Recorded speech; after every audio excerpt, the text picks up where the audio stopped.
네, 우리 오늘 로마서 4장 말씀을 통해서 하나님의 말씀을 같이 함께 나누겠습니다. 우리가 지난 시간에 로마서 3장 말씀을 끝까지 같이 나눴는데요. 오늘은 특별히 3장 말씀을 통해서 십자가에 나타난 하나님이 어떤 분이신지에 대해서 같이 나눴어요. 우리 지난 시간에 특별히 3장 25절에서 26절을 중점적으로 봤는데 우리가 말씀을 보면은 분명히 알 수 있듯이 하나님은 십자가를 통해서 그 하나님 자신이 어떤 분인지를 나타내기를 원하셨다고 했어요. 하나님은 이 십자가를 통해서 그분이 어떤 분이신지를 우리에게 보이고 싶어 하시는 거예요. 우리가 흔히 생각하듯이 내가 개인적으로 생각하는 하나님은 어떤 분이다, 혹은 내가 경험한 하나님은 어떤 분이다, 이런 종류의 지식이나 경험은 사실 그다지 상대적으로 중요하지 않을 때가 많습니다. 오히려 우리는 내 경험이나 나만의 생각으로 하나님을 오해하고 하나님의 형상을 바꿔서 생각할 수가 있는 거죠. 여러분, 사람이 어떻게 스스로 하나님을 알 수 있겠습니까? 저기 이 땅에서 기어다니는 개미가 사람을 이해할 수 없잖아요. 우리 흔히 보는 동물들이 사람의 삶을 이해할 수 없잖아요. 마찬가지로 우리가 우리를 초월하시고 우리 눈에 보이지 않는 하나님을 우리 스스로 이해하거나 우리 스스로 깨닫는 일은 굉장히 어렵고 불가능한 일인 거죠. 우리 경험으로, 우리 기껏 몇십 년 산 이 지식으로 하나님을 알 수 있다고 말하는 것은 마치 이 장님이 코끼리를 만지는 것과 같은 모습이죠.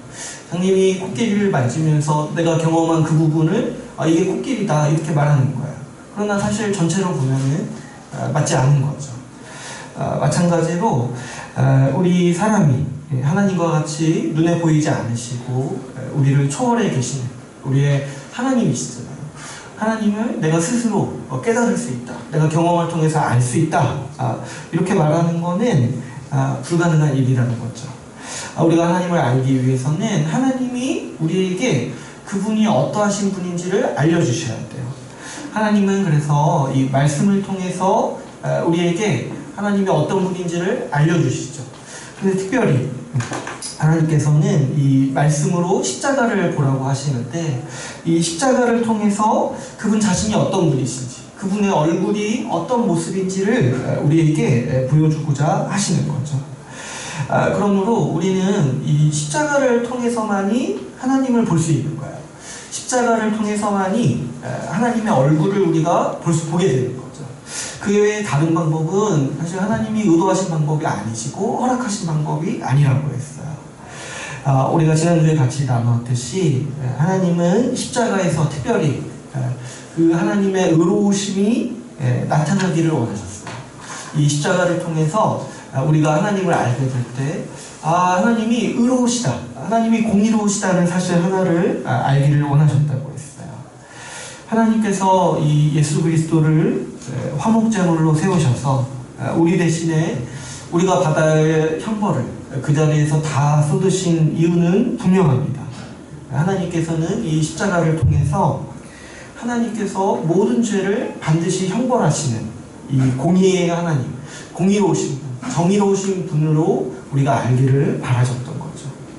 그래서 여러분, 우리가 십자가를 볼 때마다 십자가를 통해서 우리가 가장 먼저 보게 되는 사실은 이거예요. 하나님께서 의로운 분이라는 거예요. 하나님께서 공의로우신 분이라는 거예요.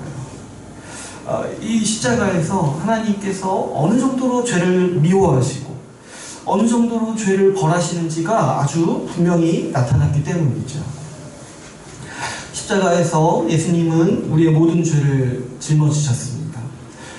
그리고 하나님께서는 그분의 아들까지도 아끼지 아니하시고 십자가라는 이 죽음의 형벌로 벌하셨던 거죠. 하나님께서 그분의 아들까지도 아끼지 아니하시고 벌하셨다라는 사실에서 우리는 하나님의 공의, 하나님의 그 정의가 얼마나 철저하고 무서운지 보게 되는 거예요. 그분은 어떤 죄도 어떤 악도 그냥 넘어가는 법이 없으시고 반드시 모든 죄와 악을 벌하시는 주님이신 거죠. 그래서 그 어느 누구도 사실은 하나님이 내 죄를 모르실 거다 말할 수 없고, 하나님이 심판하지 않으신다라는 말을 꺼낼 수가 없는 거예요. 여러분, 우리가 보기에 처벌받지 않은 악이 있을 수 있어요. 우리 눈으로 보기에 그냥 대충 넘어가는 죄가 우리 눈에 보이기에는 있어 보일 수 있어요. 그런데 하나님께서는 모든 죄를 반드시 벌하시고 모든 악을 심판하십니다. 왜냐하면 이미 십자가에서 그분의 아들도 가차없이 아끼지 않으시고 심판하신 하나님의 공의가 나타났기 때문이죠. 그렇게까지 죄를 미워하시고 그렇게까지 악을 심판하시는 하나님께서 이 세상에 남겨놓을 죄나 악이 어디 있겠습니까? 주님은 반드시 악을 심판하시는 하나님이시죠. 그런데 우리가 이렇게 하나님의 무서운 공의를 생각하고 그분의 이 정의를 생각할 때 이해할 수 없는 신비가 하나 있다고 했어요. 하나님께서 그토록 철저하시고 그 무서운 공의, 반드시 악을 벌하시는 공의가 십자가에 나타났는데 그 십자가를 주시는 주님, 그 십자가에서 모든 죄와 악을 벌하시는 주님이 죄인인 우리를 의인 삼으시기로 작정하셨다는 거예요. 그래서 우리 3장 26절에 보면은 우리를 의롭다 하시기 위해서 예수 그리스도를 황벌대속죄, 여기 화목제물로 삼으셨다는 거죠. 사실 이거는 굉장히 불의한 일이 아닙니까? 우리 같은 죄인은 하나님이 의롭다라고 부르시는 거 있잖아요. 그것도 그냥 이제 좀 대충 너그러우신 분이 우리의 죄를 덮어주시는 게 아니라 모든 죄를 반드시 벌하시고 처벌하시는 분이 우리 같은 죄인을 의롭다라고 선언하시는 일이 굉장히 사실은 이상한 일인 거죠. 하나님은 우리가 받아야 하는 모든 형벌을 예수 그리스도께서 대신 받으시게 하심으로써 이 일을 이루시겠다라고 하시는 거예요. 공의의 하나님께서 왜 그렇게 하십니까? 공의의 하나님께서 왜 죄인을 구태여 사랑하십니까? 공의의 하나님이라면 사실 죄인을 미워하셔야 되잖아요. 죄인을 벌하셔야 되잖아요. 그런데 하나님께서는 그렇게 하지 않으시고 그분의 모든 공의와 정의의 심판을 예수 그리스도에게 대신 쏟으신다는 거죠. 성경은 이 일을 가리켜서 하나님이 우리를 사랑하셨다라고 얘기해요. 하나님의 우리를 향한 사랑은요, 그래서 우리의 경험이나 우리의 어떤 상상이나 우리의 어떤 나만의 어떤 공상으로서 얘기할 수가 없는 부분인 거예요. 이 죄인인 우리를 공의의 하나님께서 사랑하셨다라는 게 이 십자가에서 나타났다는 사실인 거죠. 이 십자가라는 이 끔찍하고 이 무서운 형벌이 공의로우신 하나님께서 우리 같은 죄인을 사랑하시는 유일한 방법이라는 거예요. 그래서 사실 이 십자가를 얘기하지 않고 십자가를 보지 않고 하나님이 우리를 사랑하신다 얘기한다는 것 자체가 사실 말이 안 되는 거예요. 하나님께서 우리를 사랑하신다는 게 십자가를 통해서 나타나는 거예요. 우리는 이 하나님의 사랑을 가리켜서 하나님의 거룩한 사랑이라고 부른다라고 우리가 지난 시간 같이 나눴어요. 하나님께서 그분의 공의와 정의를 나타내시면서 세우시면서 우리를 사랑하시는 거죠. 그래서 우리 기독교의 사랑은 이 세상 사람들이 말하는 사랑과 같지 않아요. 우리가 말할 때의 사랑은 거룩한 사랑, 공의의 사랑이라고 우리가 지난 시간에 같이 나눴어요. 이 신비가 사실 생각하면 생각할수록 깊어요. 아마도 우리가 평생에 이 로마서 3장 25절에서 26절을 묵상하면서 살아야 될 거예요. 이거를 이제 다시 말하자면 이제 오늘도 굉장히 길어질 텐데, 그래서 이제 제가 좀 자제하려고 하는데, 이 3장 25절에서 26절을 잊지 마시고 우리가 계속 묵상하면서 살아야 돼요. 여러분, 어떻게 공의와 사랑이 같이 나타났습니까? 우리가 어떻게 정의로우면서도 공의로울 너그러울 수 있는가? 용서할 수 있습니까? 어떻게 우리를 용납하시고 우리를 사랑하시면서 또 이 모든 악을 벌하실 수 있으신가? 이 모든 이 하나님의 인격의 신비가 이 십자가에 나타나 있는 거죠. 우리가 하나님의 이 거룩한 사랑을 항상 생각해야 돼요. 그리고 우리도 이 하나님의 거룩한 사랑을 받아서 그 거룩한 사랑으로 살아가기를 애써야 하는 거죠. 우리가 지난 시간에 나눴다시피 사실 우리가 살아가려면, 우리가 사람답게 살아가려면 이 두 가지가 다 필요해요. 이 사랑이 없는 공의 안에서 사람은 살아갈 수 없다고 했어요. 그 옳고 그름만 따지는 세상에서 우리는 아주 그 숨이 막혀 죽을 정도로의 고통을 겪는 거죠. 반대로 어때요? 공의가 없는 사랑은요, 아주 우리 인간의 삶을 괴롭히는 것 중에 하나죠. 공의가 없으면 우리가 안정을 누리면서, 평안을 누리면서 살아갈 수가 없는 거죠. 우리 사람의 삶에는 이 거룩한 사랑이 필요합니다. 하나님께서 그 거룩한 사랑을 우리에게 아주 분명히 나타내 보이신 자리가 이 십자가임을 우리가 기억하고 우리의 삶과 우리 교회의 이 실천에서 항상 이 십자가의 삶이 있도록 우리가 애써야 한다라고 우리가 지난 시간 같이 함께 나누었습니다. 오늘부터 우리는 이제 이 4장을 같이 나누려고 하는데요. 이 로마서는 3장에서 이 복음의 핵심을 아주 요약해서 보여주고 있어요.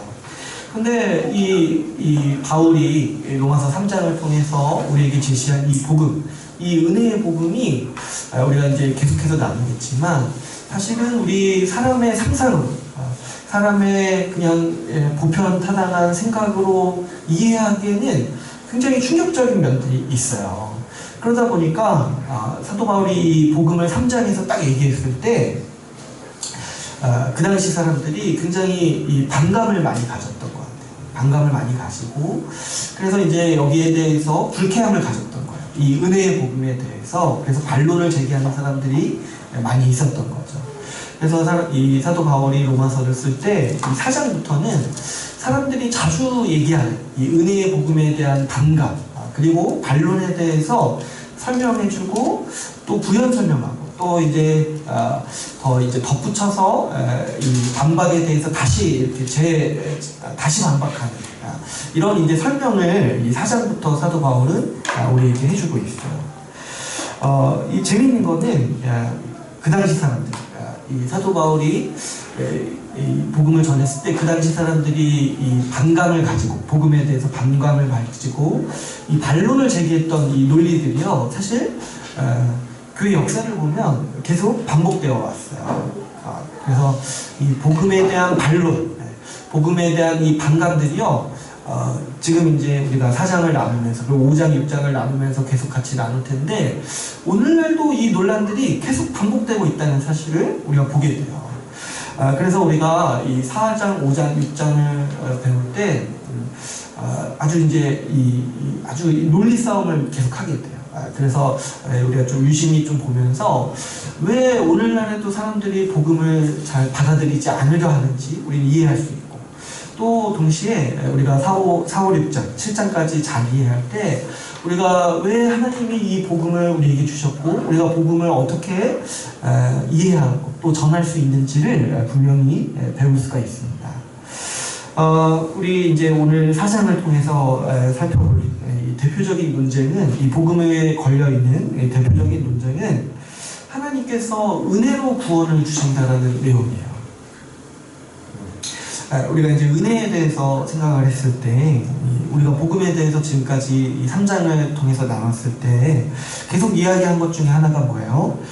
예수 그리스도께서 우리 대신에 모든 대가를 다 지불하셔서 우리가 해야 될 모든 일을 예수님이 대신 다 해주셔서 우리는 어떻게 된다고 했어요? 우리는 은혜를 누린다고 했어요. 은혜로 의롭다함을 받는다고 했죠. 하나님께서 주시는 모든 복은 그래서 은혜로서 우리에게 주시는 거예요. 근데 이제 이 은혜라는 말이, 은혜라는 단어가 오늘날 우리에게는 굉장히 많이 쓰이는 단어임에도 많이 이 오해를 받고 있고 많이 오염돼 있어요. 이 의미가. 은혜로 주신다라는 말은 우리가 일상의 언어로, 가장 쉬운 언어로 바꿔 말하면 뭐라고 했어요? 완전히 같은 뜻은 아니지만 그래도 그 속성을 가장 잘 드러내는 게 뭐냐면 공짜로 주신다는 말이라고 했어요. 그래서 이제 로마서 말씀에 보면은 하나님께서 은혜로 값없이 주신다. 바꿔 말하면 뭐예요? 은혜로 공짜로 주신다는 말씀이 있는 거예요. 그러니까 은혜라는 단어를 가장 잘 표현할 때 우리가 일상적으로 쓰는 말 중에 하나가 뭐냐면 공짜라는 말이에요. 근데 이제 정확히 똑같지는 않다고 했어요. 왜냐하면 은혜는 어떤 거예요? 자격이 없는 자에게 주시는 하나님의 선물이에요. 그런데 그걸 이제 바꿔 말했을 때 공짜로 얘기하는데, 공짜에는 이제 어떤 의미가 있어요? 우리가 대가를 지불하지 않는다는 의미는 있지만 자격이 없다라는 의미는 빠져 있잖아요.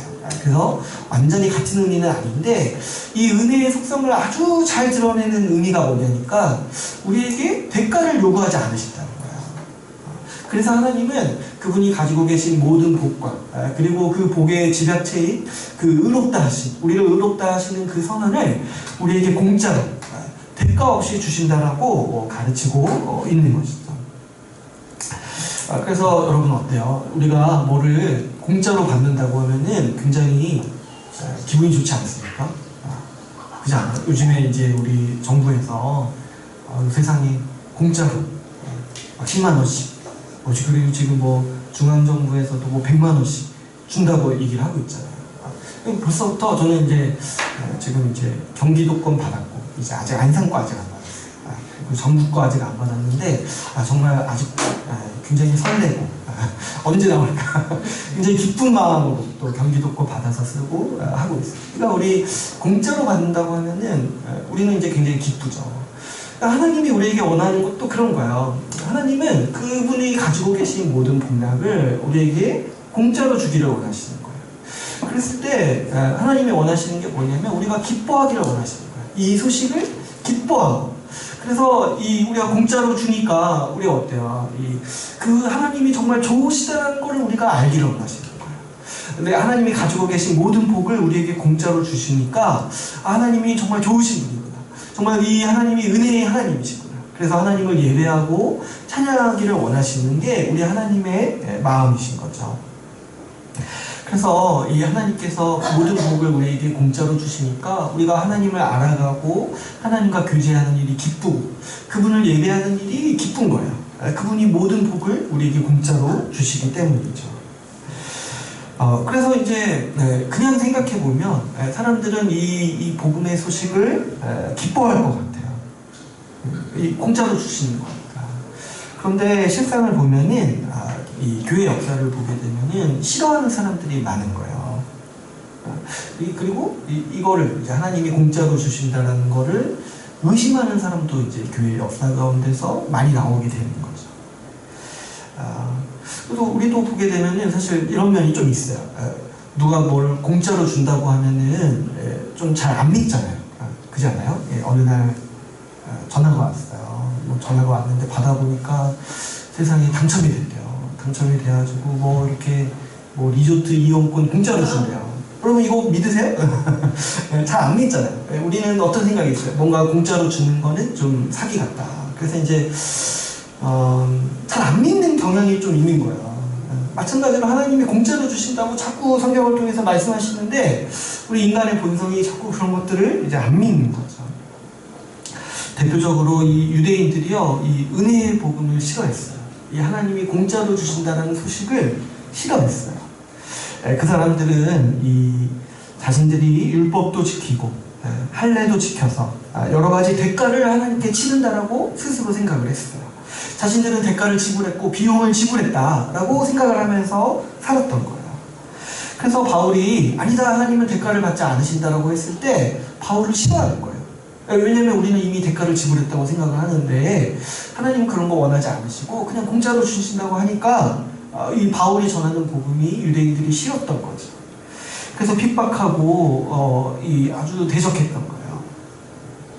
유대인들 입장에서는 자기들은 대가를 치르고 비용을 지불하면서 하나님이 주시는 복을 받았다라고 생각하는데 바울이 전하는 복음에 의하면 어때요? 이방인들은 아무것도 안 해도 이 유대인들과 똑같은 복을 누린다는 거예요.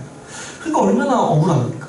나는 할례 받아서 겨우 누린다고 생각하면서 살았는데 저 사람들 아무것도 안 하고 오히려 놀고 오히려 더 방탕하게 살았는데 하나님이 똑같이 은혜를 주신다고 하니까 얼마나 싫겠습니까?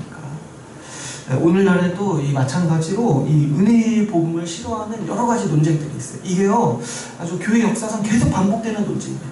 하나님이 공짜로 주신다고 하시는데 아니다, 대가가 있다, 아니다, 그래도 비용을 지불해야 된다, 이렇게 얘기하는 사람들이 교회 역사에는 수시로 많이 나오게 되는 거죠. 이 뭐냐니까 하나님께서 공짜로 우리에게 복을 주신다는 이 사실이 마음에 안 드는 거예요. 여러 가지 이유가 있을 수 있어요. 그 여러 가지 이유를 이제 앞으로 이제 몇 가지를 이제 계속 나눌 건데, 제가 이제 학교에서 이 신학교에서 전도사님들과 성경 공부할 때, 이 성경 연구할 때 기억나는 장면이 하나가 있어요. 그때 말씀을 같이 묵상하는데 이 은혜의 복음 너무 선명히 드러나. 이걸 모를 수가 없어요. 하나님은 계속 은혜로 주신다, 공짜로 주신다는 말을 계속 반복하시니까 도저히 지나칠 수가 없어요. 그래서 우리가 나눌 때, 이 하나님께서 아무런 대가를 요구하지 않으시는구나, 이게 너무 선명하게 드러났던 적이 한 번 있어요. 같이 얘기하는데. 근데 이제 한 분 전도사님이 그런 얘기를 하는 거예요. 이거 좀 너무 위험하지 않냐, 이런 얘기를 어떻게 교회 가서 할 수 있냐는 거예요. 근데 그분 생각이 이런 거예요. 이런 얘기를 교회 가서 하면은 사람들이 교회 나오겠냐는 거예요. 하나님이 아무런 대가를 지불하지 않고 그냥 우리에게 모든 복을 다 주신다라고 얘기를 하면 사람들이 교회를 나오겠냐는 거예요. 그리고 교회 공사를 하겠냐는 거예요. 그럼 교회 질서가 세워지겠냐는 거예요. 교회가 유지될 수 있겠냐는 거예요. 그래서 이 은혜의 복음, 이 공짜로 주신다는 이거 교회 가서 그대로 말하면 좀 위험하지 않냐라고 한 전도사님이 얘기한 게 제 기억이 납니다. 실제로 그런 불안감이 있는 거예요. 하나님이 공짜로 주시면은 우리가 너무 방탕하지 않을까? 하나님이 공짜로 주시면은 누가 하나님을 더 따르겠는가? 그런 생각이 있는 거죠. 오늘 우리가 읽은 4장의 본문은 이러한 반감을 다루고 있어요. 하나님이 은혜로 주시면은 또 너무 좀 하나님답지 않으신 거 아니냐, 이런 반감들이 있는 거죠.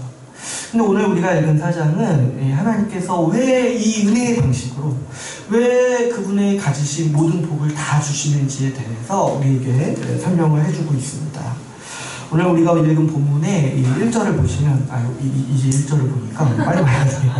1절을 보시면 바울은 이 아브라함 얘기를 합니다. 근데 이제 여기서 왜 갑자기 아브라함 이야기가 나오는지, 이 부분은 이제 좀 다음 주에 다루도록 할게요. 이거 다루면 이제 또 2절 보기까지 시간이 너무 오래 걸려서 이건 이제 다음 주에 같이 다루는데, 이제 간단히 얘기하자면 하나님께서 이 죄인을 구원하시고 이 세상을 회복하시고자 하는 구체적인 뜻이 성경에 처음 언제 나타났냐면 아브라함에게 나타났어요.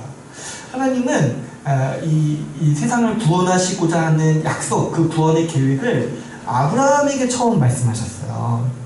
그래서 누가 하나님의 백성이 되고, 누가 하나님이 주시는 복을 받고, 누가 하나님의 나라를 상속으로 받고, 우리가 쉬운히 말하는 누가 구원을 받는지의 문제가 이 아브라함에게 하나님이 처음 약속하신 이 말씀들에 다 나타나 있는 것이죠.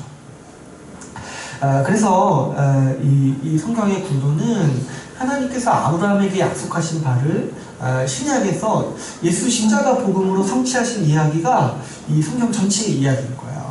그래서 이제 우리는 예수 그리스도의 십자가 이 복음이지만 구약의 성도들에게는 이 아브라함의 이야기가 복음인 거예요. 이 아브라함의 이야기를 봐야지만 우리가 왜 십자가로 구원을 받는지를 정확히 이해할 수가 있는 것이죠. 그래서 우리가 어떻게 구원받는지를 보려면 항상 아브라함에서부터 우리는 시작을 해야 돼요. 2절을 보면은 이 아브라함이 행위로서 의롭다함을 받지 않았다라고 말합니다. 이게 무슨 말이냐니까, 아브라함이 하나님께 무슨 대가를 지불하거나, 아니면 아브라함이 뭔가 하나님 보시기에 이쁜 짓을 해서 하나님 보시기에 만족스러운 행동을 해가지고 하나님께서 아브라함을 구원하시거나 의롭다고 하시지 않았다라는 거예요. 아브라함이 뭔가 하나님께 칭찬받을 행동을 해서 하나님이 복을 주신 게 아니라는 거죠. 우리가 이제 아브라함을 생각해보면 사실 아브라함은 아무것도 아닌 사람이에요. 오히려 이 우상을 만들던 사람이에요. 우상 제조업자예요. 근데 이제 하나님은 사실 아브라함의 어떠함을 보지 않으시고 그분이 주권적으로 아브라함을 선택하셔서 아브라함에게 복을 주시겠다라고 일반적으로 약속하셨다는 거죠. 그래서 하나님은 아브라함이 뭐 대단한 사람이라서 아브라함이 뭐 하나님 앞에 칭찬받을 일을 해가지고 복을 주시겠다, 의롭다 하시겠다 얘기하신 적이 없다라는 거죠.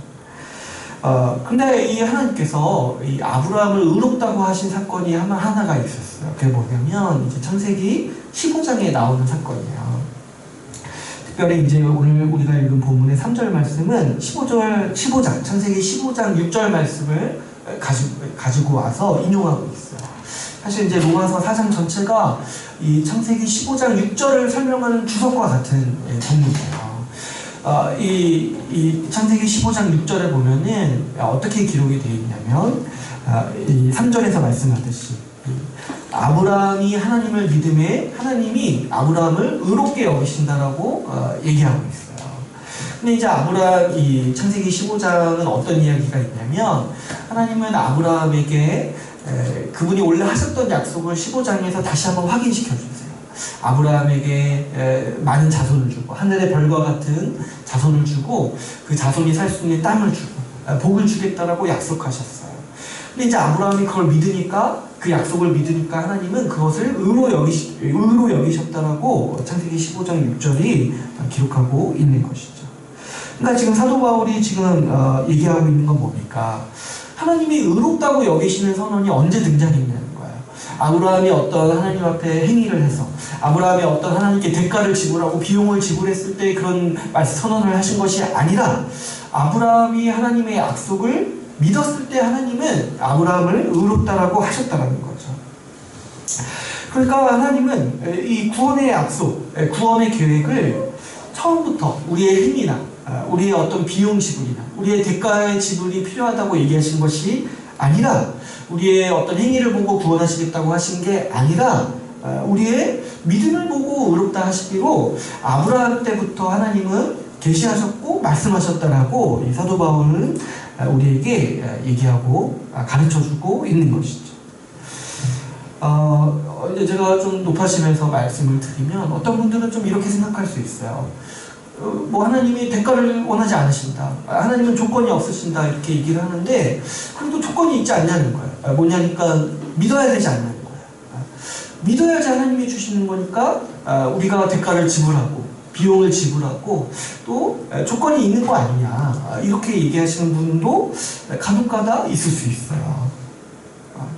근데 사실 여러분, 이 믿음이라는 거에 대해서 이제 다음 시간에 또 본격적으로 나눌 텐데, 이 믿음은요, 이 공로가 아니에요. 믿음은 사실요, 아무것도 아니에요. 이렇게 얘기하면 좀 오해 소지가 있지만, 하나님이 하신 일에 비하면 아무것도 아니에요. 믿음은 그저 하나님이 하신 일의 결과를 받아들이는 수단일 뿐이에요. 제가 예를 한번 들어보면은, 여러분 이제 뭐 A라는 사람이 있어요. 내가 A라는 사람의 말을 믿는다라고 한번 생각을 해보세요. 그런데 내가 믿었다, 내가 A라는 사람의 말을 믿었다라는 그 행동을 공로로 인정받고 칭찬받는 경우는 딱 한 가지밖에 없어요. 어떤 경우에요? A라는 사람의 말이 믿을 수가 없는 건데, 신뢰할 수 없는 사람의 말인데 내가 그거를 믿으면 어때요? 사람들이 정말 너의 믿음이 크구나, 너 믿음이 대단하구나, 이렇게 칭찬할 수 있겠죠. 그러니까 원래 못 믿을 사람의 말을 내가 믿으면 그때 내 믿음이 칭찬받는 거예요. 그때 내 믿음이 공로처럼 여김을 받는 거예요. 최근에 이제 선거가 있었잖아요. 근데 이제 어떤 당이 보니까 자기를 국회의원 이렇게 뽑아주면은 한 사람당 1억씩 주겠다고 공약을 내는 건 당이 있어요. 근데 어떤 사람이 그 말을 믿고 그 사람들을 찍으면 우리가 어떻게 얘기하는 거예요? 진짜 네 믿음이 대단하다, 어떻게 그런 걸 믿냐 이렇게 얘기하는 거죠. 그러니까 믿음이 대단하다, 믿음이 하나의 공로다, 믿음이 대가라고 얘기하는 건 뭐예요? 그 못 믿을 건데 믿을 때 그렇게 얘기를 하는 거예요.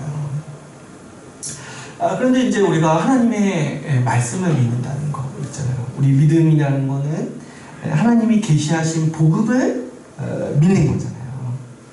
하나님의 말씀을 믿는 거잖아요. 그래서 여러분, 이 하나님의 말씀을 믿는다라는 거는 사실은 당연한 반응이에요.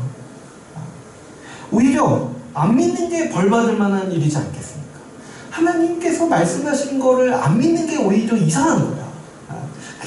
그게 아주 죄인의 아주 악한 모습인 거죠. 하나님의 말씀을 안 믿는 거.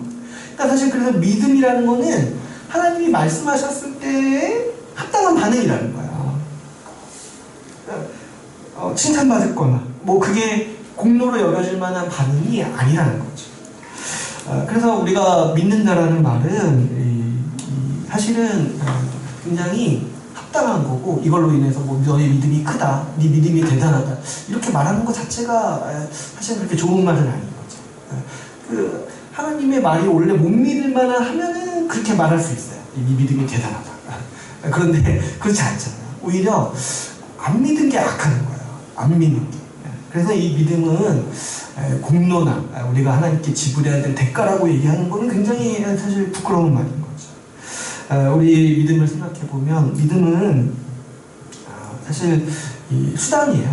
수단이고 비유로 하자면 숟가락과 같은 거예요. 우리 이제 많이 쓰는 말에도 다 된 밥에 숟가락만 얹어 놓는다 하는 말이 있잖아요. 이 말 뜻이 뭐예요?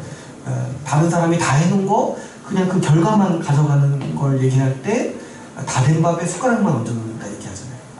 그러니까 이제 믿음은 숟가락과 같은 거예요. 하나님이 밥을 다 차려 놓으셨는데 그거를 이제 먹을 때 믿음이 필요한 거예요. 그래서 숟가락인 거죠.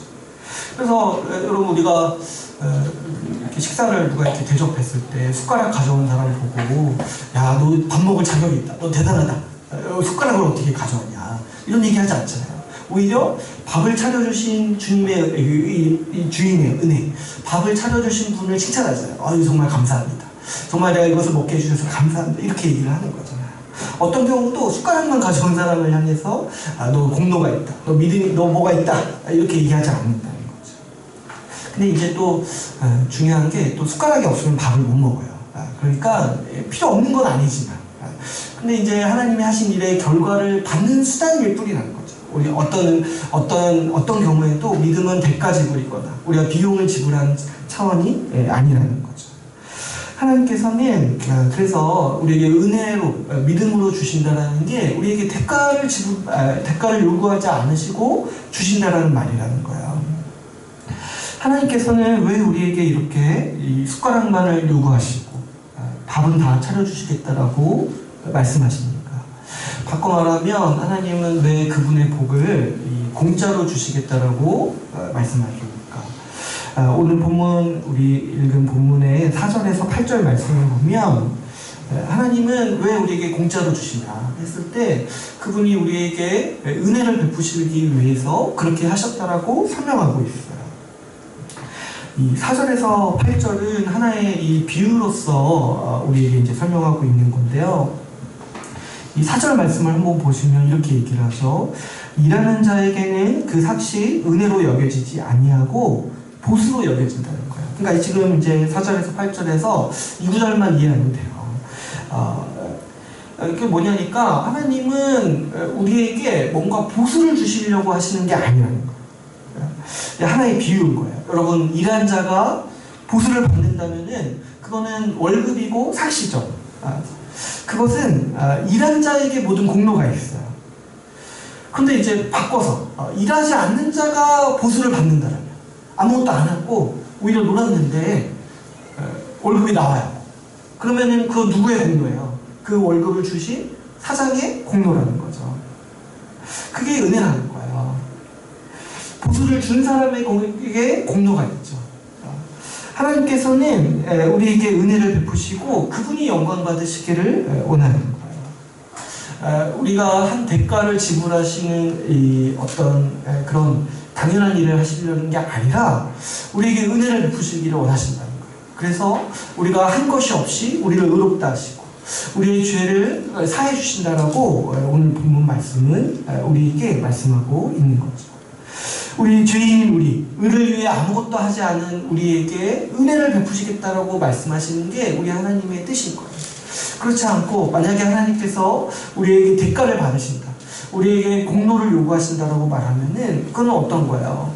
그거는 하나님께서 영광 받으실 수 없는 일이라는 거예요. 그거는 그냥 내가 해야 될 일에 당연한 대가를 받는 거예요.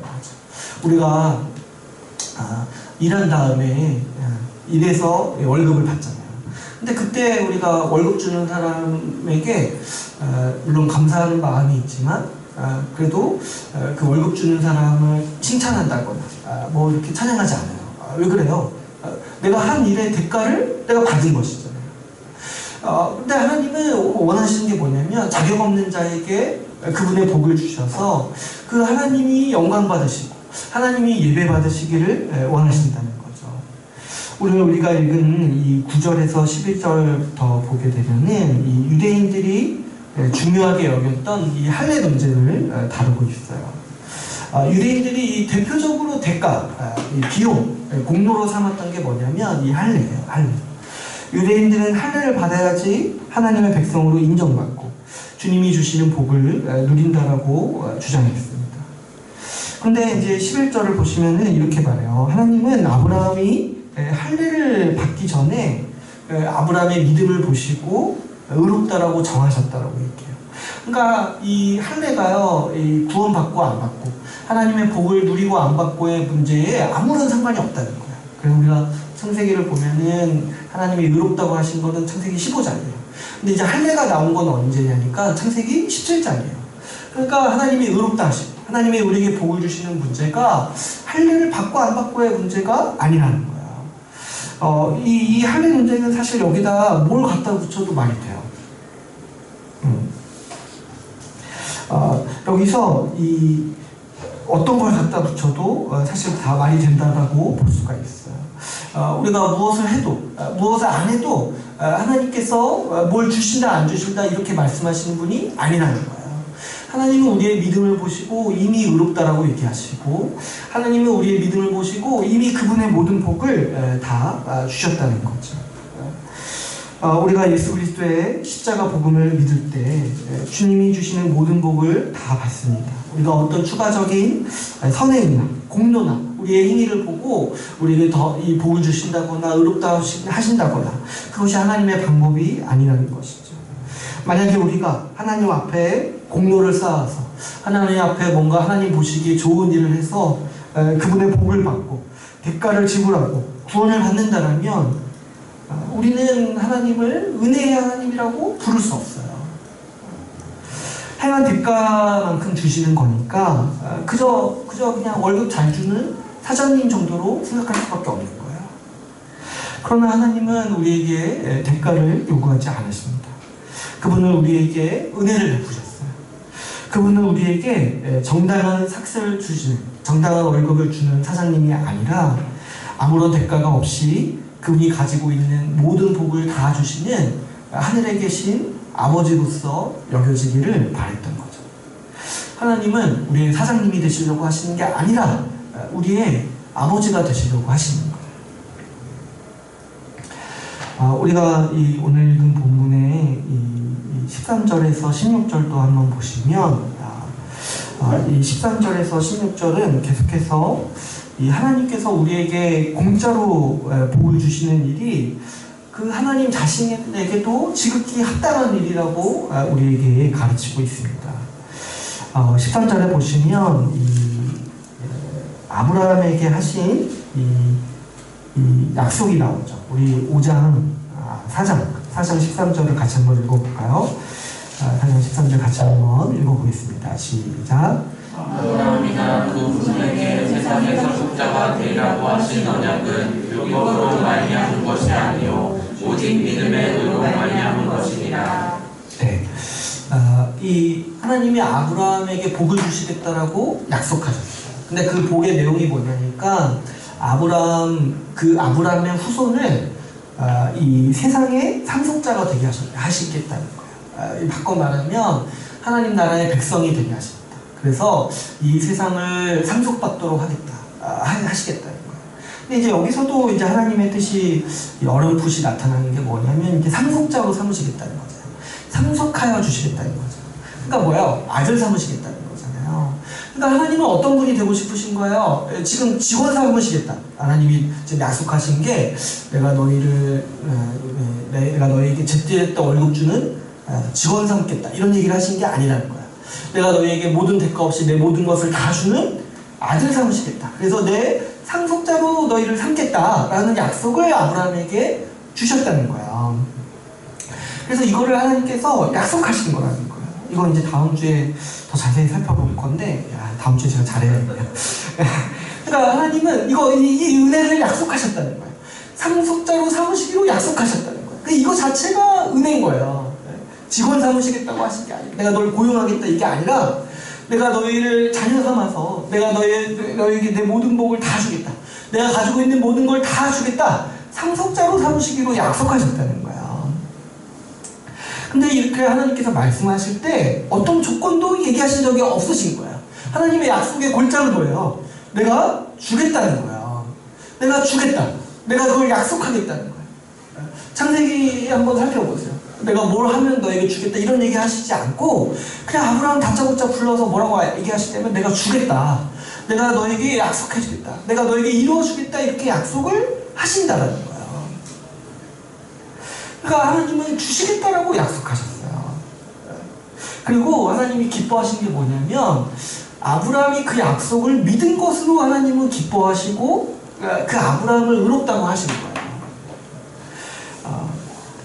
근데 이제 이 율법은 뭐예요? 율법은 출애굽기에 나오죠. 그러니까 율법은 이 아브라함의 약속 한참 뒤에 주어져요. 그러니까 지금 유대인들이 율법을 지켜야지만 하나님께 복을 받을 수 있다.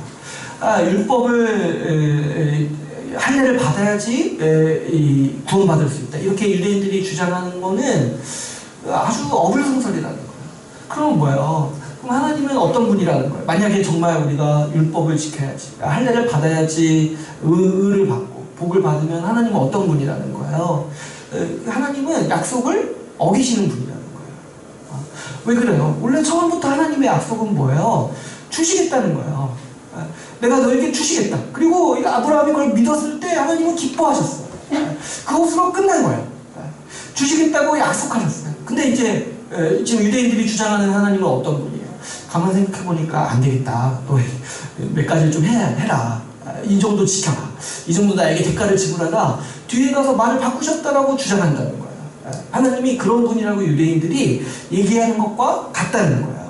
그래서 지금 사도 바울이 어떤 얘기를 하냐니까 하나님은 이 믿음의 의로 주시겠다고 약속하셨는데 몇 가지 행위가 필요하다거나 대가를 지불해야 된다고 얘기하는 거는 그 약속을 파기하는 일이다. 더 나아가서 하나님을 거짓말쟁이로 하나님은 약속을 지키지 않는 분으로 바꿔서 말하는 거다라고 얘기하고 있는 거죠. 하나님은 약속하셨어요. 여러분 그런 경험 있으세요? 누가 이렇게 밥 사주겠다고 했는데 따라갔어요. 그래서 밥 사주겠다니까 따라갔어요. 근데 이제 밥 먹고 다 나올 때 그 사람이 그래도 너도 좀 내라 이렇게 얘기하는 거 경험해 보신 적 있으세요? 저는 뭐 없지만 굉장히 불쾌할 것 같아요. 공짜라고 생각하고 따라갔는데 대가가 있다고 얘기하는 거. 뒤에 가서 말 바꾸는 거. 지금 하나님이 아브라함에게 은혜로 주시겠다고 약속하셨는데 그 뒤에 대가를 요구하시거나 율법의 모든 행위들을 요구하신다면 이 하나님이 처음에 주시겠다고 하는 약속은 모두 거짓말이 됩니다. 그러므로 우리의 공로가 필요하다. 우리의 대가가 필요하다. 우리의 추가적인 하나님 보시기에 이뻐할 만한 뭔가 행동이 필요하다라고 말하는 주장은 하나님을 거짓말쟁이로 만드는 논리라는 것이죠. 유대인처럼 할례를 받아야지 복을 받는다. 하나님 백성이 된다. 이렇게 말하는 거 오늘날에도 바꿔서 말하는 사람들이 많아요. 내가 무엇을 해야지 하나님이 우리에게 뭘 주신다. 내가 기도를 열심히 해야지 하나님은 우리의 기도를 보시고 뭐 하나 던져주신다. 내가 뭔가 해야지. 내가 뭔가 하나님께 칭찬받을 만한 행동을 해야지 하나님이 우리에게 무엇을 주신다 라고 말하는 건 거의 모두가 하나님을 거짓말쟁이로 만드는 논리라는 거죠. 하나님은 대가를 요구하신 적이 없으세요. 우리는 이 대가를 요구하는 이런 말들, 이런 신앙들이 얼마나 악한가를 생각해야 돼요. 우리가 무엇을 하면은 하나님이 주신다라는 거. 우리가 열심히 뭘 하나님께 하면은 하나님이 갚으신다라는 거. 아니요, 하나님은 그런 적이 없으세요. 하나님은 오히려 어떻게 하셨냐면 우리가 예수 그리스도를 믿을 때 그분이 약속하시고 그분이 주시겠다고 하시는 모든 복을 이미 다 주시고 언제든지 우리에게 대가 없이 베푸시는 하나님이라는 거죠. 이런 거짓말들, 우리가 대가를 지불해야 된다. 내가 뭔가 선행을 쌓아야 된다. 내가 뭐 공로를 지불해야 된다. 그런 행동들이 아무리 종교적인 행동으로 포장되어 있더라도 그런 말들은 이 하나님의 얼굴을 가리는 아주 다른 부분인 거죠. 하나님을 아주 깐깐한 사장님으로 보이게 만드는 거예요. 내가 무엇을 해야지 그걸 하나님이 위에서 보시고 기뻐하면서 나에게 복을 주신다고 말하는 거. 바꿔서 얘기하는 경우도 있죠. 내가 무엇을 안 했기 때문에 하나님이 나에게 월급을 안 주시고 복을 안 주신다고 얘기하는 거. 그거는 정말 이 하나님을 아주 악덕 사장님, 약속을 어기시는 거짓말로 바꿔서 말하는 논리들이라고 얘기하는 것들이죠. 오히려 얼마나 이런 말들이 악합니까? 내가 뭘 했더니 하나님이 뭘 주셨어. 내가 뭘 했더니 하나님이 나에게 이렇게 열어주셨어. 이렇게 얘기할 때 이 말들의 공통점은 무엇입니까? 내가 뭘 했다는 거잖아요. 그래서 뭐예요? 내 행위, 내가 공로로 인정받고 내 행위를 자랑하는 거죠. 여러분 이런 식의 간증을 다 들어보세요. 그때 하나님은 거의 등장하지 않아요. 그냥 내 행위가 등장해요. 내 행위가 등장해서 그 사람이 대단하다고 사람들이 칭찬하게 돼요. 근데 우리 하나님께서 원하시는 건 그게 아니에요. 네 행위 필요 없고 내 공로가 필요 없고 오직 하나님이 다 하셔서 하나님이 영광 받으시고 하나님이 예배 받으시기를 원하신다는 거죠. 우리 하나님께서는 이 은혜의 하나님이 되기를 원하셨습니다. 하나님은 이 은혜의 복음을 믿는 자들에게 그대로 다 주십니다. 그 하나님이 말씀하신 바를 그대로 받아들이는 자들에게 아무런 대가를 요구하지 않으시고 다 주신다는 거죠. 그래서 그분은 우리의 찬양과 예배를 받으시기를 원하십니다. 우리에게 은혜의 하나님, 좋으신 하나님, 하늘에 속한 모든 신령한 복을 아무런 대가 없이 다 주셔서 찬양 받으시고 예배 받으시기를 원하신다는 거죠. 우리에게 좋으신 분으로 불리기를 원하시고 무엇보다 우리 하나님은 우리에게 하늘에 계신 우리 아버지로 불리기를 원하시는 거죠. 여러분 부모가요 자식에게 대가를 요구하지 않잖아요. 뭔가 자녀에게 뭘 해서 자녀가 뭔가 이쁜 짓을 해서 자녀에게 밥을 주거나 그렇게 하지 않잖아요. 마찬가지로 하나님도 우리에게 아버지가 되기를 원하시는 거죠. 그래서 오늘 우리가 읽은 말씀에 이 13절, 16절에서도 얘기하듯이 우리를 상속자로, 믿음의 의로서 상속자로 삼으시기를 원하신다는 거죠. 여러분 우리는요 이 모든 은혜를 누려야 합니다. 우리에게 이 값없이 주시는 우리 하나님 아버지, 그 좋으신 하나님을 예배하면서 살아가요. 우리가 자주 이 사실을 묵상해야 돼요. 하나님이 우리에게 대가를 요구하지 않으시고 그분이 가지고 계신 모든 복을 다 은혜로 공짜로 주신다는 사실. 이 사실을 묵상할 때마다 우리에게 기쁨이 있고 우리에게 살아갈 힘이 있고 우리 하나님을 예배하려는 마음이 우리 가운데 생겨나는 것이죠. 우리가 하나님이 주신 이 복음의 말씀을 그대로 믿고 받아들이고 그래서 하나님의 얼굴을 봐야 돼요. 하나님이 얼마나 좋으신 분이고 하나님이 얼마나 우리에게 은혜로서 대하시는 분인지를 우리가 볼 때 우리가 삶의 소망이 생기고 우리 가운데 믿음이 자라나는 것이죠. 만약에 우리가 이 은혜의 하나님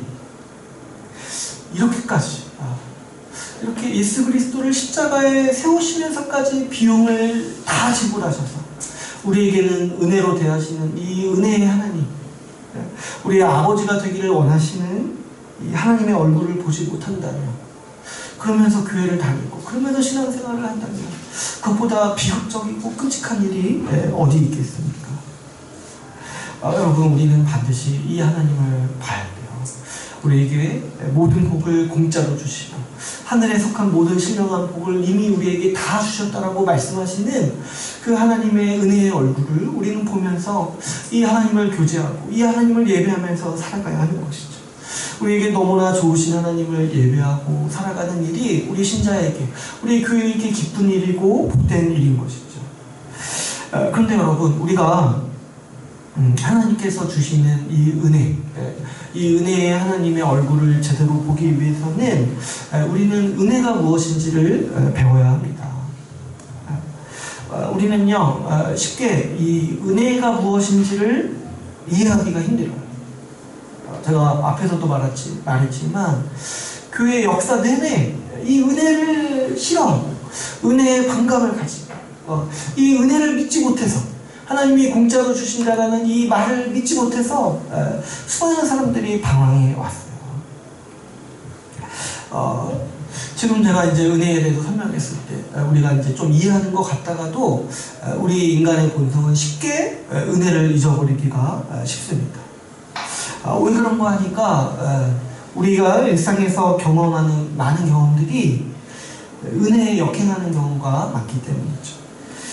우리는 항상 대가를 요구하는 세상에서 살아가고 있어요. 우리는 한 만큼 받는 게 당연한 세상의 법칙이라고 생각해요. 그리고 한 만큼 받지 못하면, 내가 정당한 대가를 받지 못하면 이제 분노하게 되죠.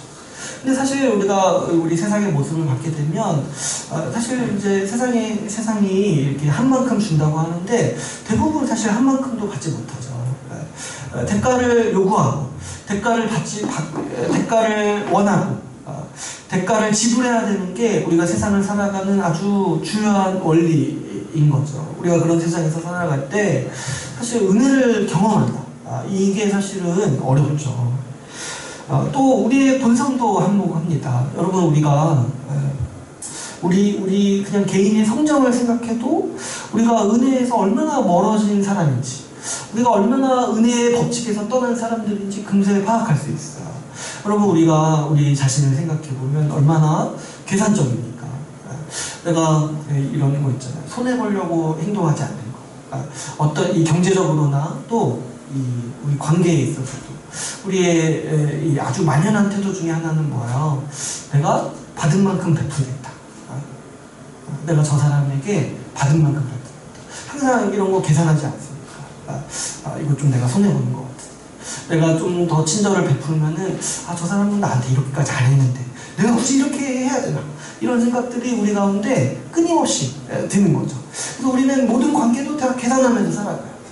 그래서 손해볼 때마다 우울해져요. 아유 참 우울해. 내가 손해보는 것 같아. 내가 더 잘해주는 것 같아서 우울해요.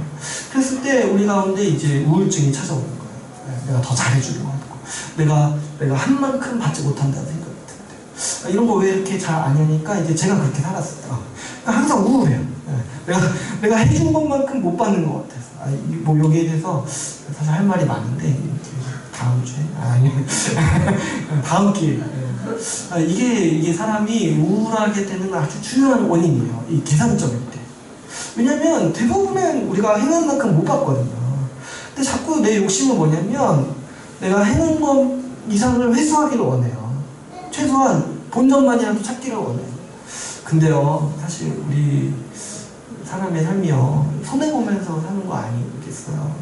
여러분, 부모님에 대한 은혜가 아주 이제 그런 걸 잘 드러내죠. 자식이 아무리 열심히 노력해도 부모가 나에게 베푼 은혜를 갚지 못해요. 그래서 우리 하는 말에도 내리사랑이라는 말이 있잖아요. 내리사랑. 그 당사자한테는 절대 갚지 못하는 거예요. 그냥 다른 사람한테 그 은혜를 갚는 게 그냥 우리가 살아가는 법칙인 거죠. 아무튼 이제 우리가 이제 계산하면서 자꾸 살아가려는 습성이 있어가지고 은혜를 못 믿어요. 대가 없이 주신다는 거. 이 법칙을 우리가 쉽게 잊으면서 살아간다는 거죠. 우리는 은혜를 믿기가 굉장히 힘듭니다. 일한 것이 없이 주는 돈. 죄인을 의롭다고 하시는 이 복음을 지금 잠깐 이해한다고 말할 수는 있어도 금세 세상에 찌들어 살면서 까먹고 잊어버리고 계산하면서 살아가기 쉬운 거죠.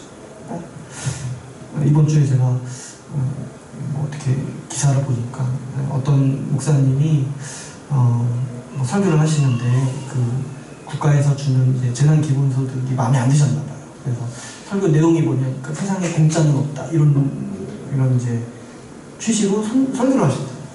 제가 그걸 보고 깜짝 놀랐어요. 이 목사님이 복음은 잊어버리셨구나. 그러니까 여러분, 목사도 그렇게 되기 쉽다는 거예요. 복음을 잃어버리셨구나. 복음의 중심 내용 자체가 공짜라는 건데. 그래서 목사는 어떤 사람이에요? 우리는 어떤 사람이에요? 세상에 공짜가 있다라고 주장하는 사람들인데 어떻게 설교 주제가 공짜는 없다는 거예요. 우리가 그만큼 은혜를 잃어버리고 은혜에 대한 개념 자체를 아주 멀리하기 쉬운 사람들이라는 거죠. 우리의 경험과 본성이 은혜에 역행하기 때문에 우리는 교회에서 자주 은혜에 대해서 얘기해야 돼요. 이 은혜에 대해서 반복해서 배우지 않으면은 우리는 쉽게 은혜를 떠나요. 이 성경에서 왜 반복해서 은혜에 대해서 얘기하는지가 여기에 있어요. 은혜를 우리가 지속적으로 반복해서 배워야 돼요. 이 은혜는 배워야지 겨우겨우 알 수 있는 거예요. 배우지 않고서 우리의 경험과 우리의 그냥 상상만으로 하나님이 어떤 분이신지 생각할 수 없듯이 하나님이 우리를 은혜로 대하신다는 사실도 우리가 배우지 않고서 우리가 지속적으로 듣지 않고서는 금세 잊어버리기 쉬운 하나님의 이 복들인 것이죠. 말씀을 통해서 하나님께서 베푸신 하나님의 이 은혜를 배워야 돼요. 성경 66권에 나타난 모든 하나님의 은혜를 다 배워야 돼요. 그럴 때 우리가 하나님의 은혜를 떠나지 않고 이 믿는 우리의 믿음이 자라날 수가 있는 것이죠. 여러분 자주 이 하나님의 은혜를 생각하세요. 그래서 쉬운 말로 그냥 공짜를 자꾸 생각하세요. 하나님이 우리에게 공짜로 다 주신다. 이걸 생각할 때마다 얼마나 기쁜지 몰라요. 저는 이제 출근할 때마다 생각해요. 하나님이 공짜로 오늘 내가 누리는 모든 복을 다 주신다. 그럼 진짜 세상에 나가면 다 공짜로 하나님이 나한테 주시는 거예요. 밖에 나가서 제가 보는 그 좋은 광경들, 좋은 풍경들, 이 하나님이 주시는 모든 이 세상의 복락들, 맛있는 음식들, 하나님이 다 공짜로 나에게 주시는 거예요. 그런 거 생각할 때마다 얼마나 힘이 되고 얼마나 우리가 은혜로서 살고 있는지를 깨닫게 되는지 모르겠습니다. 여러분 우리에게 모든 복을 공짜로 주시는 하나님을 우리가 찬양하고 예배하는 거예요. 또 우리가 은혜를 배우고 잊어버리지 않는 가장 좋은 방법 중에 하나는 우리도 은혜의 삶을 살아가는 것에 있습니다. 여러분 우리도 이제 그렇게 살 수가 있는 거예요. 왜냐하면 은혜의 법칙이 무엇인지 알았어요. 하나님이 우리에게 대가를 원하지 않으시고 대가를 요구하지 않으시고 공짜로 주시는 그 복이 무엇인지를 알았어요. 그럴 때 우리도 어떻게 살 수 있냐니까 우리도 타인에게 은혜를 베풀 수가 있는 거예요. 보통 사람은 이렇게 살 수 없죠. 우리는 항상 주는 게 있으면 받는 게 있다라고 생각합니다. 우리는 내가 해준 만큼 상대방도 해주기를 바라죠. 그리고 경중을 따지고 자주 계산하죠. 비교하죠. 대가를 요구하고 대가를 바라죠. 잘해주는 사람에게 잘해주고 못해주는 사람을 미워하는 게 우리 인간의 삶에서는 당연하다고 생각하죠. 근데 우리는 그 삶을 떠난 사람들이에요. 왜 그렇습니까? 하나님께서 이 법칙을 어기셨어요. 이게 죄로부터 비롯된다는 걸 우리에게 가르쳐 주셨어요. 하나님이 우리에게 가르쳐 주신 이 관계는 뭐냐면 은혜의 관계라는 거예요. 여러분 세상에 어떤 관계도요 행한 만큼 받겠다라고 하면서 유지되는 관계는 없어요. 세상에 모든 유지되는 관계는 대가를 원하지 않고 잘해주는 관계죠. 그런 관계만 살아남는 거예요. 그런 관계만 지속할 수가 있는 것이죠. 여러분 우리가 은혜가 무엇인 줄 안다면 이 계산하고 자꾸 이 대가를 원하고 이 지체에게 사람들이 그렇게 원하는 그 삶의 습성들을 우리가 떠나야 합니다. 좀 우리가 대가를 바라지 않고 좀 잘해줄 수 있잖아요. 좀 그런 것들을 우리가 소망하면서 살기를 원합니다. 뭔가 내가 잘해줬을 때 그냥 그런 거 잊어버리세요. 내가 뭔가 했을 때 내가 뭔가 친절을 베풀고 뭔가 선의를 했을 때 선의를 베풀었을 때 그런 거 그냥 잊어버리는 거. 제가 이제 꿈꾸는 삶이에요. 내가 뭐 잘한 거 내가 잊어버리는 거. 내가 뭐 해준 거 내가 잊어버리는 거 있잖아요. 제가 다 기억나거든요. 다 기억나. 한때 그래서 제가 내 기억력이 너무 좋나 생각했는데 그냥 다 기억하는 게 사람의 본성이에요. 그래서 이제 기억하고 있다가 저 사람이 나한테 뭔가 좀 안 해주고 내가 해준 거에 대해서 못 갚을 때 서운해하고 이런 거 있잖아요. 이런 거 좀 우리가 극복하면서 그냥 내가 해준 거 잊어버리고 내가 소망하는 게 그런 거예요. 누가 나한테 내가 해준 거에 대한 은혜를 갚는다고 뭔가 나한테도 잘해줄 때 제가 놀라는 거 있잖아요. 아니 왜 나한테 이런 걸 해주냐고. 과거에 내가 했던 걸 까먹는 거 있잖아요. 그런 걸 좀 소망하고 살아가고 싶어요. 특별히 이 마음에 들지 않는 사람을 선대하는 거. 나에게 못해주는 사람을 내가 잘해주는 거. 그리고 나에게 갚을 능력이 없는 사람에게 내가 오히려 베푸는 거. 이렇게 살아가는 것이 우리 은혜의 삶이고, 우리가 은혜를 배우고 은혜의 삶을 살아가는 아주 중요한 삶의 모습이라고 할 수가 있습니다. 이제 오늘 말씀을 맺겠습니다. 오늘 우리는 왜 하나님이 그분의 모든 복을 공짜로 주시려 하는지에 대해서 같이 함께 나누었습니다. 하나님은 우리에게 주시겠다라는 약속을, 은혜로 주시겠다라는 그 약속을 지키기 원하십니다. 하나님은 우리에게 은혜를 베푸셔서 우리의 좋은 하나님, 우리의 좋은 아버지가 되시기를 바라십니다. 그래서 하나님은 그 하늘의 모든 신령한 복을 우리에게 은혜로 값없이 주십니다. 우리는 주님이 주신 이 모든 복을 믿음으로 누립니다. 사실 우리가 하나님을 오해하고 거부하는 이유는 이 복음의 지식이 없기 때문이고 이 믿음이 없기 때문이죠. 우리는 공짜를 잘 믿지 못하죠. 그러나 주님께서 은혜로 우리에게 복을 주신다는 사실을 믿는 사람이 이 모든 복을 누리면서 살아갑니다. 예수 그리스도께서 모든 대가를 지불하셨다는 사실을 믿는 사람, 그래서 하나님은 우리에게 아무것도 요구하지 않는다는 사실을 믿는 사람만이 이 은혜를 베푸시는 하나님의 얼굴을 보면서 살아가는 것이죠. 그러므로 우리에게는 믿음이 중요합니다. 우리가 은혜의 하나님을 배우고 우리의 믿음을 굳건히 하면서 살아갑시다. 우리도 이 은혜의 삶을 같이 함께 살아갑시다. 타인에게, 지체에게 은혜를 베풀고, 그래서 항상 우리에게 은혜를 먼저 베푸신 하나님을 예배하고 찬양하는, 하나님을 기뻐하는 우리 주의 나라 교회가 되기를 소망합니다. 오늘 말씀을 마치고 우리 같이 기도하는 시간을 갖도록 하겠습니다. 우리 이 시간 같이 기도하실 때 우리 들은 말씀을 기억하시면서 우리 함께 기억합시다. 하나님께서 우리에게 은혜를 베푸셨습니다. 우리가 이 은혜를 항상 마음에 새기고 우리에게 거저 베푸신 그 하나님을 예배하고 기뻐하고 더 사랑하고 더 예배하면서 살아갈 수 있게 해달라고 기도합시다. 그리고 또 우리가 은혜를 배웠고 은혜를 알았으니 우리도 지체에게